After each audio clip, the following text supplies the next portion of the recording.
Great. So my talk is about how multimodal neuroscience transforms, multimodal research transforms neuroscience. And of course, that is a very big topic that kind of fishes a little bit for attention, but I think there is a point to it from a perspective of reproducibility and good scientific practice. Because I think working in multiple methods domains can really support scientific rigor and reproducibility. And maybe during this talk, if you're logged into this pad, or actually, I'm going to post the link of the pad to the chat. It's the last thing that I will do. Where is the chat? Here. So the link, hi Joaquin, is www.meetingwords.com/ICN DataWeek. So that should work.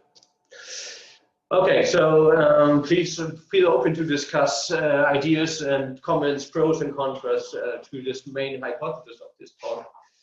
And let me tell you that my main interest is basal ganglia research. So I'm working in the motor system mainly, but we all know this,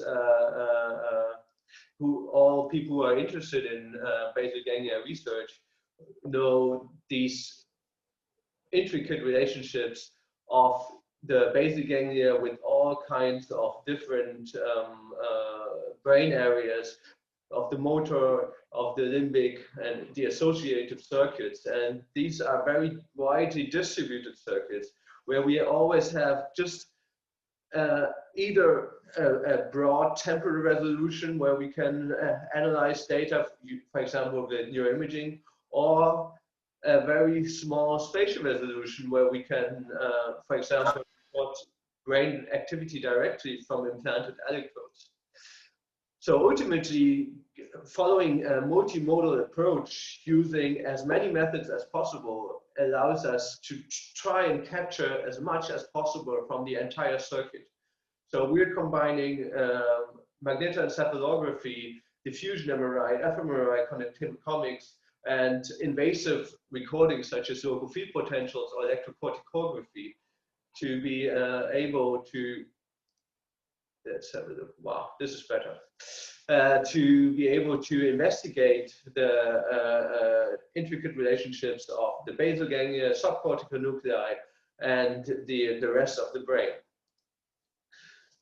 So for the subthalamic nucleus, that is often a therapeutic target for deep brain stimulation in Parkinson's disease, there are known to be, that it is known to have two major inputs, and they're called two pathways of inhibition: the hyperdirect pathway that is directly coming from cortex, and the indirect pathway. And this is a figure that is also on Wikipedia, created by Andreas Horn. I really like this figure because it gives a schematic, but it also shows some multimodal data already with structural imaging combined with these beautiful fiber tracking results, where you can see motor cortex inputs to the basal ganglia. And here you can see the subthalamic nucleus, and there's a monosynaptic connection to that. And activation of this pathway leads to rapid inhibition of thalamocortical output. In addition, we have a more complex relationship of the indirect pathway of striatum, GPE, GPI, more distributed network nodes. And in the first part of my talk, I'm going to show you our endeavor in trying to kind of decompose different aspects of human behavior in relationship to these pathways. So we believe that deep brain stimulation, that is a very effective treatment alternative for patients with Parkinson's disease, may work through disinhibition in the motor network, and that means that we are actually interfering with the previously highlighted pathways, the indirect and the hyperdirect pathway, And we thought that maybe independence of the location and the networks that we're stimulating, different aspects of these networks are modulated differently at the same time. So previous papers have shown that there is not only a change in motor symptoms in patients with Parkinson's disease with DBS, but there's also interference with cognitive signaling. So understanding these pathway effects could be really used to try and improve the stimulation that by modulating cognitive and motor aspects independently. So the major question that we asked was, can we segregate hyper and indirect pathway DBS effects? Therefore, we set up a behavioral task, and Anna Marcelino was a doctoral student who has done the majority of this work in the behavioral domain. And we had patients with DBS and Parkinson's disease participate in the reach out, center out movement task, where either the cursor on the screen was steered by moving a pen on a tablet in the direction of the target or in the opposite direction of this target. And we looked at the patient's behavior off subthalamic DBS and on subthalamic DBS. And we also looked at the clinical response and compared the behavior to the behavior of healthy controls. And what we found was that there is a cognitive aspect in the change of behavior that is captured by reaction time, where we see a very clear condition-specific modulation of the intervention by inverting the pen to tablet, pen to cursor mapping. Whereas there is a non-condition specific velocity change. And here we have a behavioral distinction between reaction time and movement velocity that made us confident that there is more to search here in terms of the individual pathways. But having only the behavior and the DBS, that would be impossible. So the next step was, the next step was to move to neuroimaging. But before that, I want to say that we're really happy that Friederike has already reproduced the behavioral part largely in a completely new cohort. And she's going to talk at 2 p.m. So if you like connectomic DBS, make sure that you capture her. So our hypotheses now were that we could ask to neuroimaging was, is the hyperdirect pathway involved in slowing down the responses? So is it the direct cortico-subthalamic route that allows a cognitive adaptation to the task? And on the other hand, is there a different pathway involved in the adaptation of movement velocity in these patients? And is that maybe more important for symptom alleviation? So can we find distinct aspects of pathway or connectomic modulation that relate to, on one hand, the therapeutic effect of DBS, but on the other hand, to the cognitive interference of DBS? And we used Andy Horn's Sleep DBS toolbox, localized all the different electrodes from the patient's cohort, and mapped the individual stimulation points. On average, that was beautifully in the optimal target of the subthalamic nucleus that you can see here in the dorsolateral part, the motor part of the STN.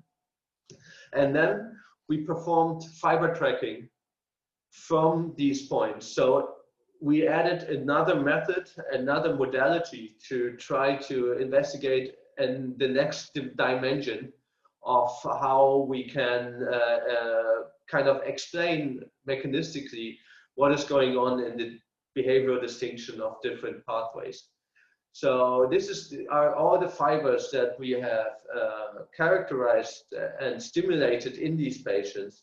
And we could finally show that the reaction time effect, so the cognitive adaptation to the task condition, was related to stimulating fibers of the supplementary motor area, which are densely projecting directly to the subthalamic nucleus. And we interpret this as the hyperdirect pathway effect, and we could control this effect for the motor domain and the symptom alleviation, and could show that even when we're controlling for clinical symptom alleviation, we can demonstrate that there is a predictive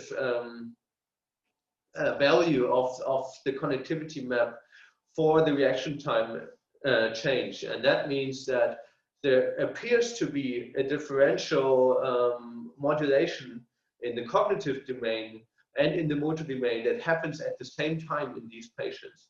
So we have answered our first question: is the hyperdirect pathway related to cognitive effects? But we cannot look at the indirect pathway because with fiber tracking, because these nuclei in between are intermingled, and fiber tracking just doesn't have the right resolution to look at the synaptic connections in between these very close nuclei. So we investigated the new method and added a modality which was computational firing wave models. And that was the work done in collaboration with Fred Hamke and Henning Schroll, who have set up this model that could perform our task in silico. And we found that we can create these 3D and multidimensional models and watch them perform the task. So you can see this video where at time point 0, the target comes up, the SMA activates the cortico-subthalamic loop, and we have weighted all the different aspects of this loop by the features of the individual symptoms, ending up with one model for one patient. So instead of like real patients, we had model patients that were weighted, where the connectivities were weighted by the fiber tracking, by the clinical effect of DBS, and by the reaction times. And we could demonstrate with this that we can follow the activation patterns through the cortico-subthalamic loop at the different stages of the task. And we could replicate the patient's behavior by inducing lesions or stimulation proxies in this network. And finally, creating a hyperdirect pathway lesion or mimicking the subthalamic stimulation predicted the reaction time, and creating an indirect pathway lesion could predict the movement time. So we could dissect the different aspects of movement preparation and movement performance and clinical symptom alleviation in these models, and finally bring this all together into a virtual deep brain stimulation that recreates the effects of our patients by at the same time modulating cognitive and motor aspects of the behavior. So in terms of research, we conclude that subthalamic deep brain stimulation differentially interferes with motor execution and cognitive aspects that depend on environmental requirements. And we hypothesize that cortico-subthalamic hyperdirect pathway stimulation leads to decreased reaction time adaptation, independent from the clinical symptom alleviation of these patients. Now, from since we're talking about the data perspective, we have used brain stimulation and behavioral tasks, which gave us a real-world correlate of modulation of brain states. And we could use this task to elucidate cognitive effects. Now, taking in an additional modality, we could demonstrate underlying brain circuits, in this case, using fiber tracking to investigate the hyperdirect pathway and how much we stimulate certain connectivities in certain brain areas. And ultimately, we used computational modeling to extend our reach to circuit nodes that are otherwise inaccessible. And I hope that you can see already the value here in like moving from one modality to multiple different methods that each time change your perspective on how you evaluate your research findings and how you have your method interact with the data. So my main interest, which I have not mentioned before, is the invasive recording of LFP for biomarker identification. So as a DBS researcher, we get a unique access to electrophysiology, so the EEG or electroencephalogram recorded directly from the depths of the brain. And we can combine this with other methods like non-invasive EEG and electrophysiology, with neuroimaging, with symptoms and behavior. And this has further allowed us to get to the next level of understanding what DBS does and how we can use the findings and the multimodal methods to elucidate how we can actually improve the therapy. A lot of my research has focused on oscillatory biomarkers in Parkinson's disease, and here's a publication where we showed that 63 patients, across 63 patients, a certain oscillatory pattern or fingerprint in the subthalamic nucleus is correlated with symptom severity, so-called beta activity. And now, having worked with Andreas Horn, who has developed DBS and is a neuroimaging expert, I learned a lot from him, and we worked together closely. And he has published this paper where he used the data from this previous publication and transformed and projected all the oscillatory fingerprints into a 3D space by evaluating the different localizations and looking at the whole brain network and how these brain areas are related to the oscillatory rhythms. And here you can see an extension of Ettore Aquila, where he used fiber tracking even to investigate the structural connectivity of beta activity in Parkinson's disease patients.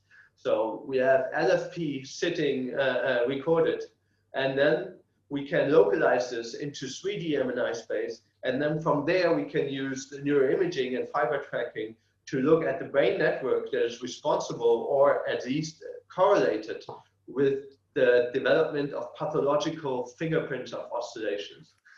And now, even adding further, a next dimension is if we have whole brain non-invasive electroencephalography or magnetoencephalography, and we have worked on this in Berlin, but this is a very beautiful paper from Jan Hirschmann in Düsseldorf. He could show that if the patient has tremor and this tremor emerges, you can see increase in individual fingerprints, but you can also investigate the connectivity between these brain areas, and the actual change in LFP-MEG connectivity or coherence can be predictive of the symptom that is going on. So covering large scale connectivity of whole brain networks with invasive neurophysiology can really help in understanding, on one hand, the pathophysiology of certain symptoms, and on the other hand, help us in detecting such symptoms for future or next generation brain therapeutics. So with LFP only, we could show that the subthalamic nucleus exhibits excessive beta activity in Parkinson's disease. Now, using 3D localization of the electrodes, we could show that this is beta activity is localized to the dorsolateral SDN. And finally, with diffusion MRI, our team could also demonstrate the prefrontal brain areas that are connected to the brain, to the exact locations where beta activity is high in PD patients in this otherwise inaccessible deep target areas. Now, using additional MEG could even give a real-time or a functional insights during the time point of development of symptoms. So how can all these different aspects of and multimodal research approaches actually help us with neuromodulation therapy? And very recently, we have started to look into the combination of invasive neurophysiology combined with all the different methods that we used for characterization of the network effects, and train machine learning models to identify behavior in patients in real time. And this is a review that I wrote last year, so most of this is more like a perspective, but we are already starting with movement prediction. And Timon Merker's lab joined my lab as a master's student last year. He's now a PhD student in my lab, and he has really piloted a lot of the stuff that that is going in the direction of the combination of machine learning and electrophysiology. And here you can see data from our collaborator Mark Richardson, the director of functional neurosurgery at MGH at Harvard University, and he has provided data and from ECOG and LFP experiments in the operation room during functional neurosurgery. And this is a grip force task that the patients performed while the brain signals were recorded. This is the average time frequency plot of the of all the ECOG channels. So you can see a typical fingerprint of oscillatory changes with alpha and beta band activity in the lower side of this graph being desynchronized during movement and gamma band activity being synchronized.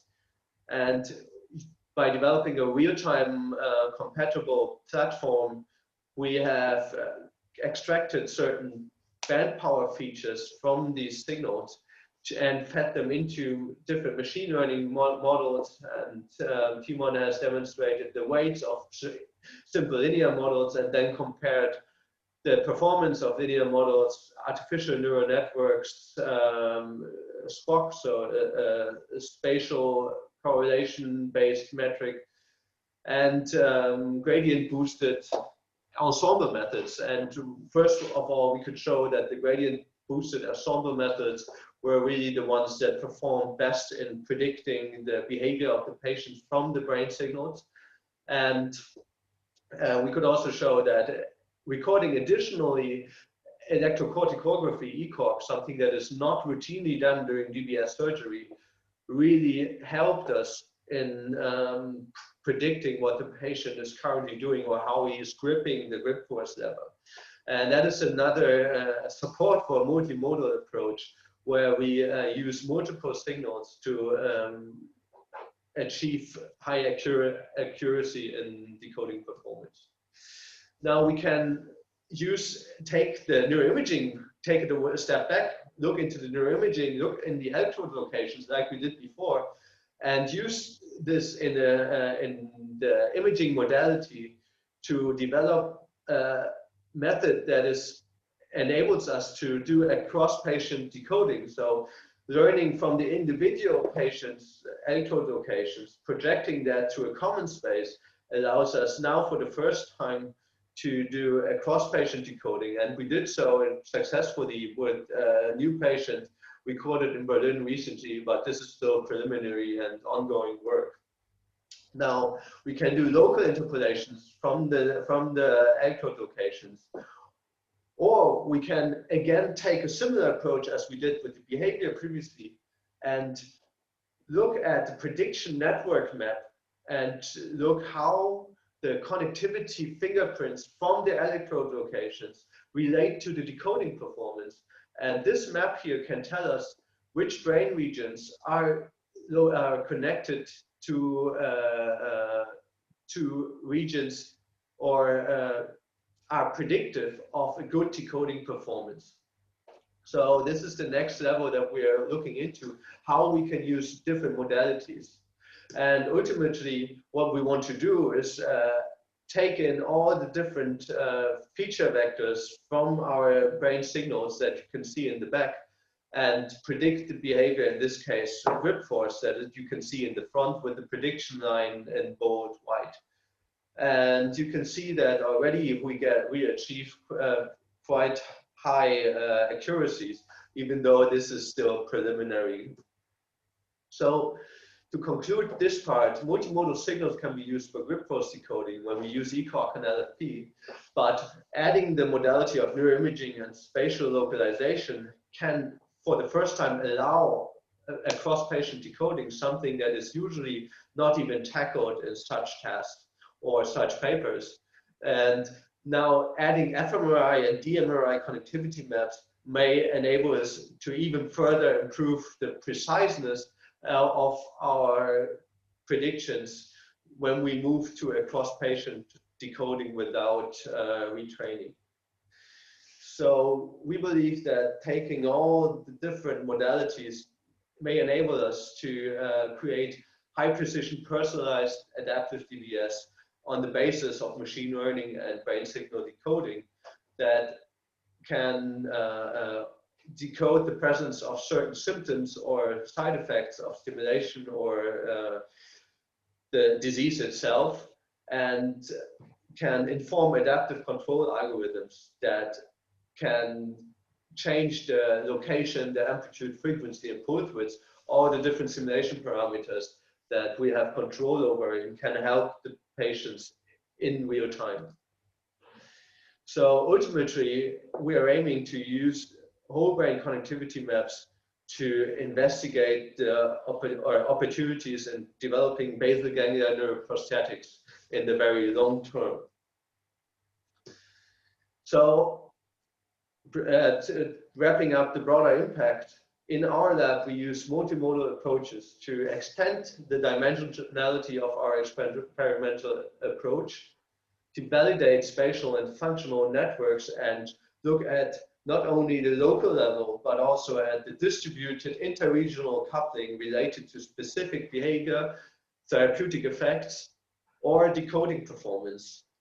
And we can use a wide range of modalities to try and standardize machine learning features in the spatial domain to move from within single patient training and prediction to a cross-patient, a cross-cohort decoding. So, of course, it's time to also have a note on the current ongoing COVID pandemic. And I want to make sure that I make myself heard with this. Please enjoy your options to be social and show your solidarity and using all the different opportunities from physical distancing, opening the windows, using masks, and contact tracing, whatever, to support the most vulnerable in our society. I also want to use this opportunity to take this approach that was shown here in this Swiss cheese meme, that we can apply this to the reproducibility defense, and we should recognize that no single method is perfect. So if we have false positives flying through here, different models and methods combined may reduce the actual possibility that what we are reporting is just by chance and a false positive.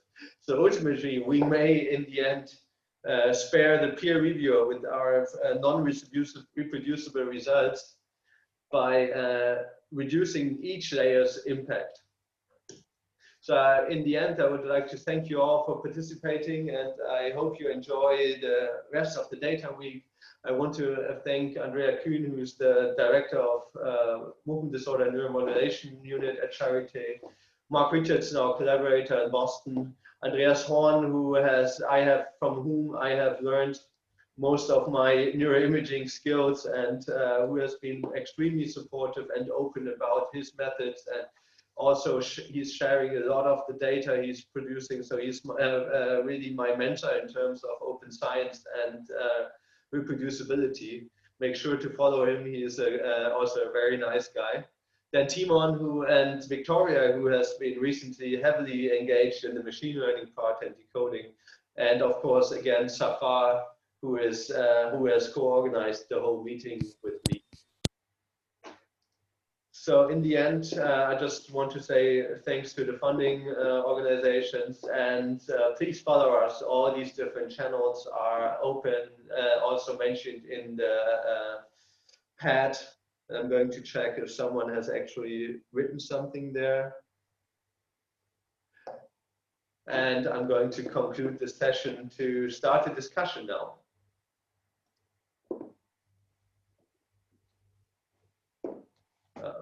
Okay.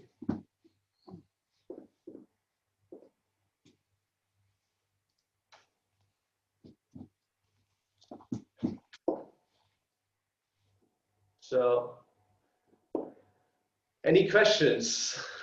Any ideas, thoughts? Please write in the chat, or just for now, I think we're still few enough people to just keep talking or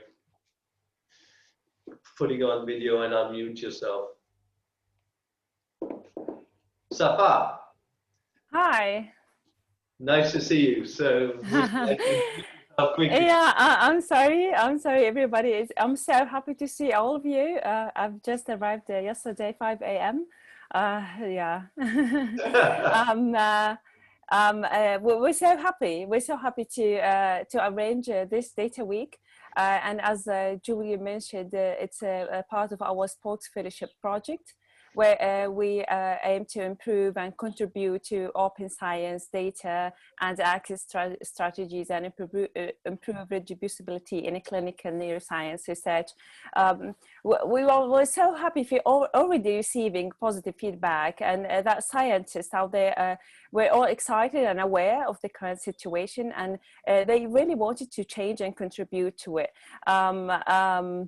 So happy to see you all here today. Please stick with us for the rest of the talks. We promise it's going to be a very interesting, fun, and worth it. And thank you, Julian, for the very beautiful talk. It's, yeah. So we're having a question from Evgeny Bobov from the Quest. That's true. I've noticed. Hi. Thanks a lot for the talk. What I wanted to ask, if I understood correctly, you said that there was an earlier study and then Andreas Horn reused it and did a more in detail spatial analysis of this? Yes. So what was the prerequisite, or what was the key steps so that you could make it reusable for him and he could reanalyze it? So the key step was to standardize the derivatives, because there's a lot of pre-processing of electrophysiology data, and if we're moving across modalities, we have to make sure that the results that we're using are clear and correct. And I think the most important part was to provide a very clear and correct measure of beta band activity that we use for the correlative analysis, and enable a mapping of these values with the spatial information from the patients. And he has taken this derivative and has performed his analysis in 3D space. So I think what could improve this further is to actually develop standardized derivatives. So we have just kind of developed we have discussed how we want to move forward, and I sent him the tables, and when we had to rearrange things again and again. And in the future, I think we need to try and use data standards that can directly address these key issues in trying to make data reusable. And ultimately, we are going to try to submit a DBS bits derivative standard to enable such like a cross-domain research in a more standardized way in the future. Yeah, I mean, it's really great. So you had it in mind from the outset. The data or the structure of the data was kind of planned to allow this more detailed analysis. Then it was not planned before, but ultimately we made it happen. Thanks. But Andreas has also a lot of experience in reusing data, and he also I think he recently got this data reusal award from the VIH, which I think is a great thing. So if you are publishing a paper, and for this paper, I think it was something in Nature Communications, where he reused different data sets from other people and show a completely new research finding that has actual clinical impact. So maybe we will hear a little bit more about such opportunities. Any other questions?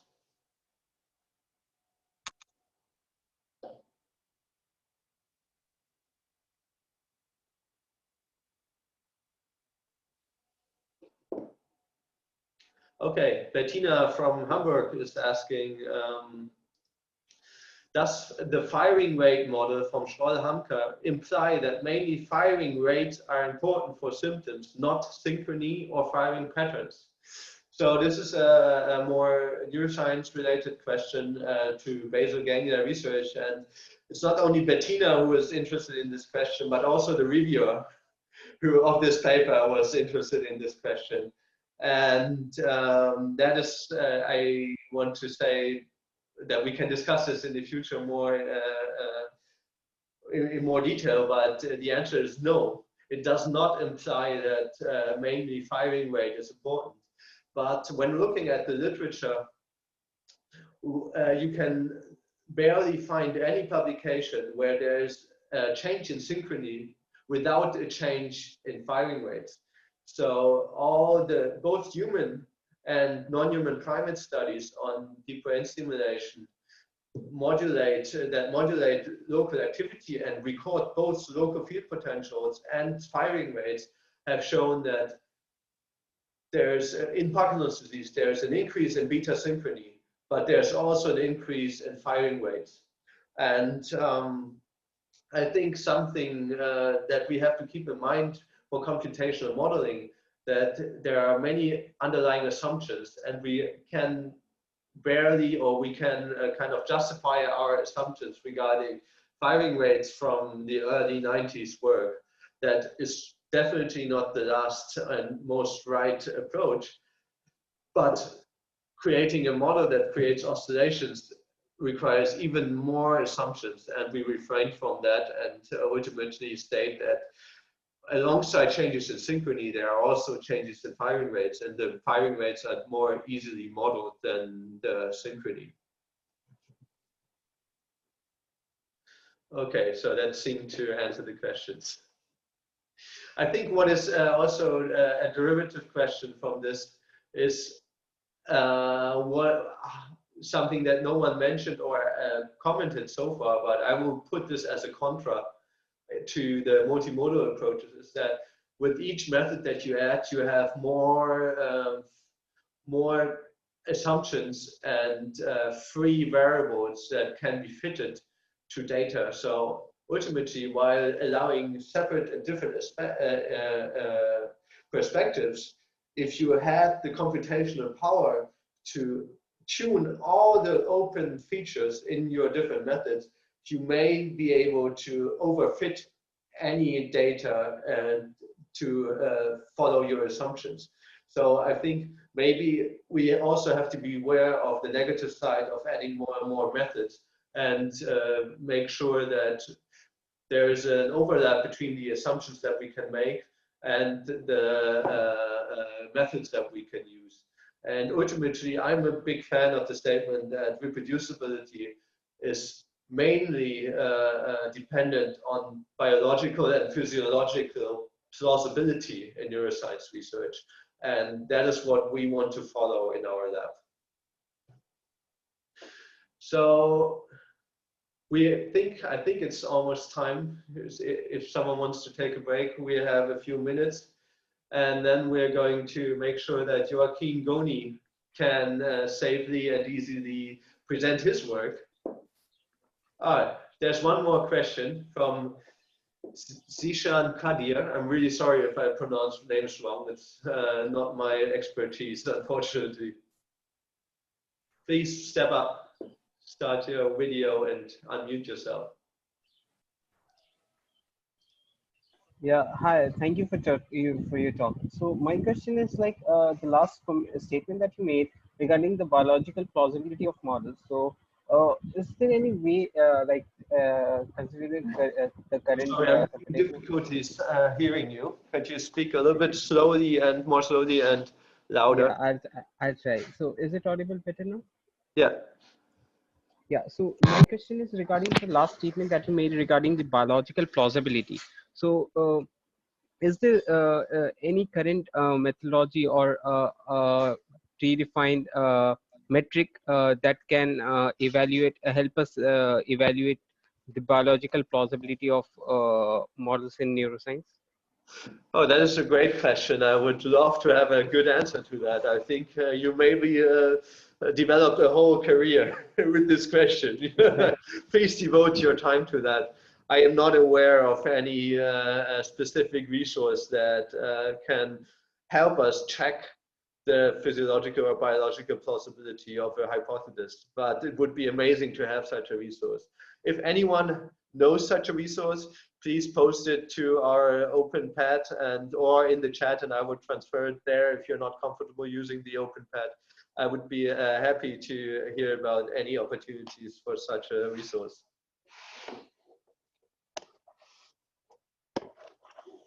There's another question from Johannes, and we only got 1 minute left, and then we want to really make space to have Joaquin prepare what he needs. So, related to your comment earlier, have you thought about approaches on how to combine the errors each method bring with it on a higher level? So that is also a great idea. I'm going to make sure that these ideas are transferred to OpenPad, and we will send out a final PDF summarizing what is discussed here. So no, honestly, I think it would be great to take these methods to a meta-research approach and look at the errors and mix and match the different aspects. I mean, from intuitive answer would be to say, with neuroimaging, we have a good spatial resolution. With electrophysiology, we have or spatial coverage. With electrophysiology, we have a good temporal coverage. So there's an obvious combination or complementary effect of adding these methods. But taking the errors and trying to use a different method to make sure that we cover up the error of another method, I have not thought about that, and I think it's a great idea. We should think about it in the future.